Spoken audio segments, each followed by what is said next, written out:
Hi hello viewers, welcome back to new video. അപ്പോൾ ഇന്നത്തെ നമ്മുടെ കണ്ടന്റ് റാപ്പർ ഹിരൺദാസ് മുരളിയാണ്. അയാളുടെ ഫാൻ ഫോളോവേഴ്സ് ആയിട്ടുള്ള കുറേ പേര് വന്ന് കഴിഞ്ഞിടയ്ക്ക് ഞാനിട്ട് ഒന്ന് രണ്ട് വീഡിയോയുടെ താഴെ കമൻറ്റ് ചെയ്തിട്ടുണ്ടായിരുന്നു. അത് കുറച്ചിരി മാന്യത ലംഘിക്കുന്ന തരത്തിലുള്ളായിരുന്നു. എന്നാലും ഞാൻ അതിനൊന്നും അധികം മറുപടി നൽകാണ്ട് മെനക്കെട്ടിട്ടില്ല.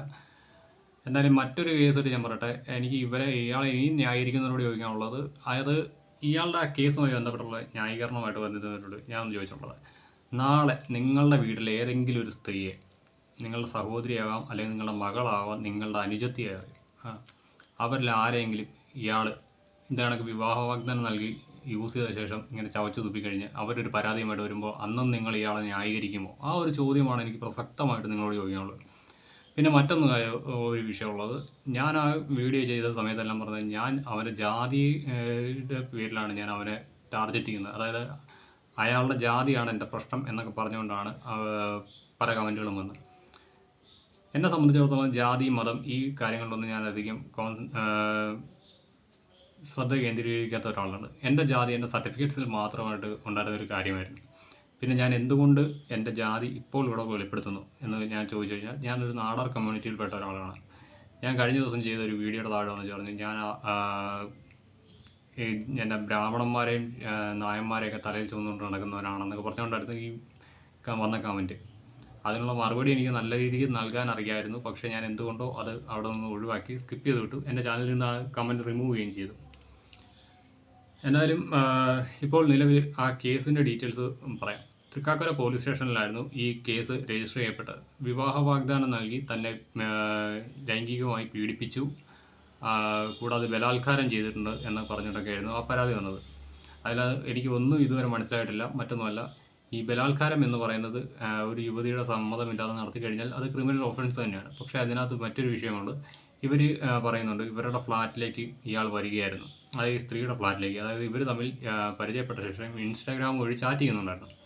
ആ ചാറ്റിങ്ങിനെല്ലാം ശേഷം ഫോൺ നമ്പർ കൈമാറി ഇവർ വിളിക്കുകയും മറ്റു കാര്യങ്ങളൊക്കെ ഉണ്ടായിരുന്നു. അതിനൊപ്പം തന്നെ അങ്ങനെ ഇരിക്കുകയാണ് ഒരു ഫേസ്ബുക്ക് പോസ്റ്റിനെ കുറിച്ച് സംസാരിക്കാനുണ്ടെന്ന് പറഞ്ഞുകൊണ്ട് ഇയാൾ അതായത് ഈ റാപ്പർ ഈ സ്ത്രീയുടെ ഫ്ലാറ്റിലേക്ക് വരികയും അവിടെ വെച്ച് ഇവരോട് ഞാൻ ചുംബിച്ചുകൊള്ളട്ടെ എന്ന് ചോദിക്കുകയും അതിന് ഇവർ കൺസെൻറ്റ് നൽകുകയും ചെയ്തു എന്ന് ഇവർ പറയുന്നുണ്ട്. അതിനുശേഷം തന്നെ ബലാത്കാരം ചെയ്യുകയായിരുന്നു എന്നാണ് ഈ സ്ത്രീ പറയുന്നത്. ഇതിനകത്ത് ഒന്നാമത്തെ വിഷയമുള്ളതെന്ന് പറഞ്ഞാൽ, ഇവർ പറഞ്ഞത് ഒരു സ്റ്റേറ്റ്മെൻറ്റ്, അതായത് ഇവർ ഹാളിൽ നിവർത്തിയിട്ടിരുന്ന ബെഡിലാണ് ഇരുവരും ഇരുന്നത് എന്നാണ്. സാധാരണ രീതിയിൽ എല്ലാ വീടുകളിലും അല്ലെങ്കിൽ ഫ്ലാറ്റുകളിലാണ് ഇപ്പോൾ കസേരയിലാണ് ഇരിക്കുന്നത്. ഇനിയിപ്പോൾ എനിക്ക് ചില സിനിമകളിലും മറ്റൊക്കെ കണ്ടിട്ടുണ്ട്, ഈ നോർത്ത് സൈഡിലൊക്കെ ഇങ്ങനെ ഈ ബെഡ് വിരിച്ചിട്ടുണ്ട് അതേ ആളുകൾ ഇരിക്കുന്നതൊക്കെ ആയിട്ട് ഞാൻ കണ്ടിട്ടുണ്ട്. ഇനിയിപ്പോൾ അങ്ങനെയുള്ള ഒരു ട്രെൻഡ് പിടിച്ചതായിരിക്കാം, അത് എനിക്കറിയില്ല. എന്തായാലും അതിനുശേഷം ഇവരെ അന്ന് ബലാത്കാരം ചെയ്തു എന്ന് പറഞ്ഞ ഡേറ്റിന് ശേഷം 3 ദിവസം കൂടി ഈ പറയുന്ന വ്യക്തി, ഈ ഹിരൺദാസ് മുരളി, ഇവരുടെ ഫ്ലാറ്റിൽ താമസിക്കുന്നുണ്ടായിരുന്നു എന്നാണ് പറയുന്നത്. അപ്പോൾ ഈ ബലാത്സംഗം എന്ന് പറയുന്ന ഇത് എത്രത്തോളം നിലനിൽക്കുമെന്ന് എനിക്കറിയില്ല. കാരണം അത് കോടതിയിൽ ചെല്ലുമ്പോൾ പൊളിഞ്ഞു പോകും. പിന്നെ ഉള്ള വിവാഹ വാഗ്ദാനം നൽകി പീഡിപ്പിച്ചു എന്നുള്ളതാണ്. അതിനകത്തുള്ള ഒരു വിഷയം, ഒന്ന് വഞ്ചനാ കുറ്റമാണ്, മറ്റൊന്ന് ലൈംഗികമായിട്ടുള്ള ചൂഷണം.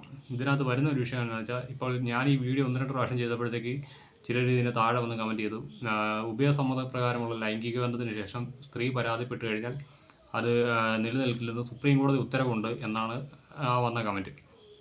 ഈ കമൻറ്റ് ചെയ്തവരൊന്ന് മനസ്സിലാക്കണം, ഓപ്പറേഷൻ സിന്ദൂർ എന്ന് പറയുന്നൊരു സംഭവം നമ്മുടെ രാജ്യത്ത് നടന്നു.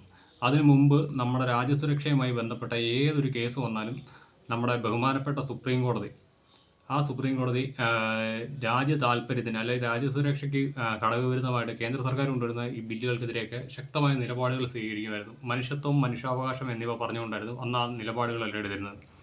ഓപ്പറേഷൻ സിന്ദൂറിൻ്റെ സമയത്ത് പാകിസ്ഥാൻ്റെ ഒരു മിസൈൽ ഡൽഹിക്ക് 200 കിലോമീറ്റർ അകലെ വെച്ച് നമ്മുടെ ഇന്ത്യൻ സൈന്യം തകർത്ത ശേഷമാണ് രാജ്യസുരക്ഷയെക്കുറിച്ച് സുപ്രീം കോടതി ബോധവാന്മാരായത്.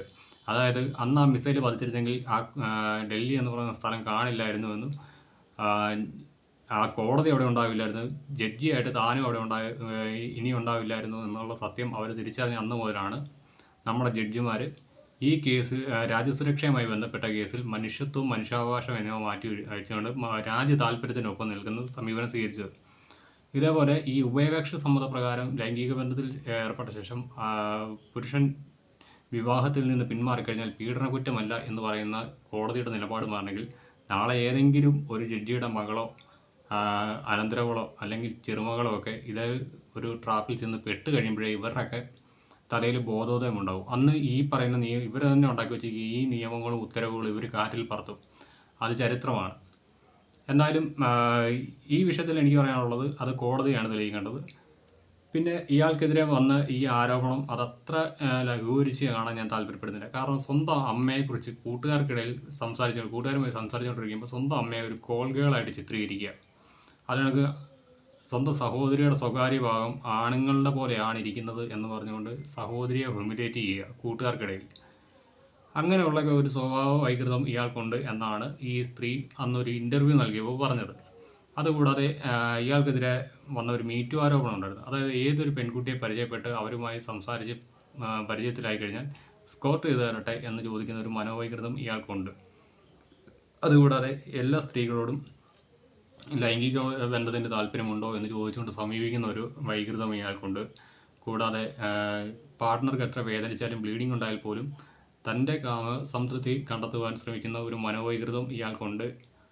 കൂടാതെ തൻ്റെ സുഹൃത്ത് വലയത്തിൽപ്പെട്ട പെൺകുട്ടികളുമായിട്ടെല്ലാം താൻ സെക്സിൽ ഏർപ്പെട്ടിട്ടുണ്ട് എന്നത് പറഞ്ഞുകൊണ്ട് നടക്കുന്ന, അതായത് തൻ്റെ മറ്റ് സുഹൃത്തുക്കളോട് പറയുന്ന ഒരു സ്വഭാവം ഇയാൾക്കുണ്ട് എന്നൊക്കെ പറഞ്ഞുകൊണ്ട് ഒരു മീറ്റു ആരോപണം വന്നിട്ടുണ്ടായിരുന്നു.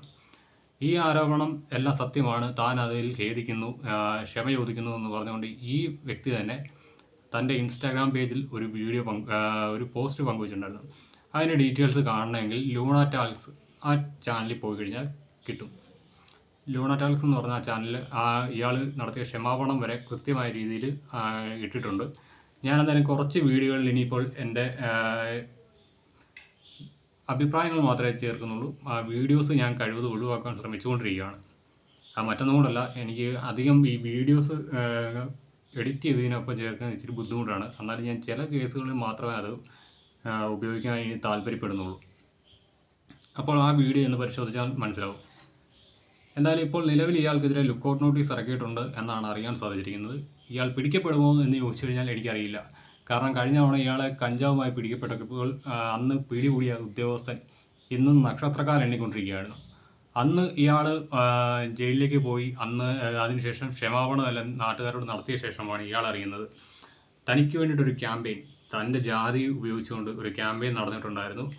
ആ ക്യാമ്പയിൻ്റെ പശ്ചാത്തലത്തിലാണ് താൻ രക്ഷപ്പെട്ടതെന്ന് തിരിച്ചറിഞ്ഞയാൾ കൃത്യമായ രീതിയിൽ തൻ്റെ ജാതിയും വർണ്ണവും ഉപയോഗിച്ചുകൊണ്ടാണ് ഇപ്പോൾ പൊതുരംഗത്ത് പിടിച്ചു നിൽക്കാൻ ശ്രമിക്കുന്നത്.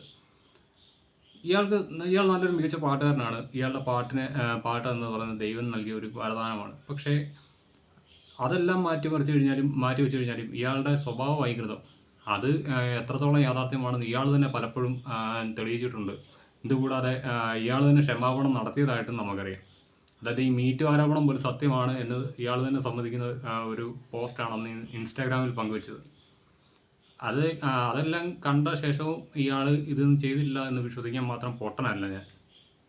പിന്നെ രണ്ടാമത്തെ കേസ് കേട്ട് ഇയാൾക്കെതിരെ ഇപ്പോൾ വന്നിരിക്കുന്ന അന്ന് ആ ഇരകളിൽ പലരും നൽകിയ ഇൻ്റർവ്യൂസിൽ പറഞ്ഞിരിക്കുന്നത്, അതായത് ആദ്യം ഒരു ഡോക്ടറാണ് വന്നെങ്കിൽ പിന്നെ അതിനുശേഷം ധാരാളം ഇരകൾ ഇയാൾക്കെതിരെ രംഗത്ത് വന്നിട്ടുണ്ട്. അവരെല്ലാം മീഡിയാസിനൊക്കെ ഇൻ്റർവ്യൂ നൽകിയതായിട്ടും അറിയുന്നുണ്ട്. അതിലൊരു ഇൻ്റർവ്യൂ ഞാൻ യാദർച്ഛികമായി കാണാനിടയായിട്ടുണ്ട്. അത് ഞാൻ എൻ്റെ ചാനലിൽ പങ്കുവച്ചിട്ടുണ്ട്. അത് വേണമെങ്കിൽ ആവശ്യമുള്ളവർക്ക് കയറി കാണാം.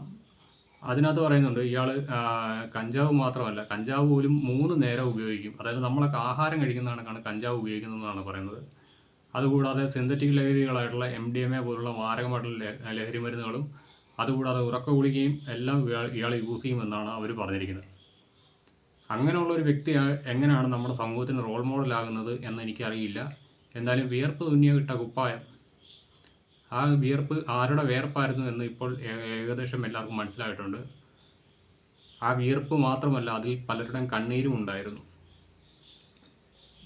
എന്നാലും ഇനിയും ഇയാളുടെ പാട്ടുകളും മറ്റൊക്കെ പാഠ്യപദ്ധതിയിൽ ഉൾപ്പെടുത്തുന്നതിൽ നല്ലത് നമ്മുടെ പഴയ മുത്തുച്ചിപ്പി വാരികയൊക്കെ എടുത്തു കഴിഞ്ഞ് നമ്മുടെ പാഠപുസ്തകങ്ങളിൽ ആഡ് ചെയ്യുന്നതായിരിക്കും എന്നാണ് എനിക്ക് ഈ വിഷയത്തിൽ വിദ്യാഭ്യാസ വകുപ്പിനോട് പറയാനുള്ളത്.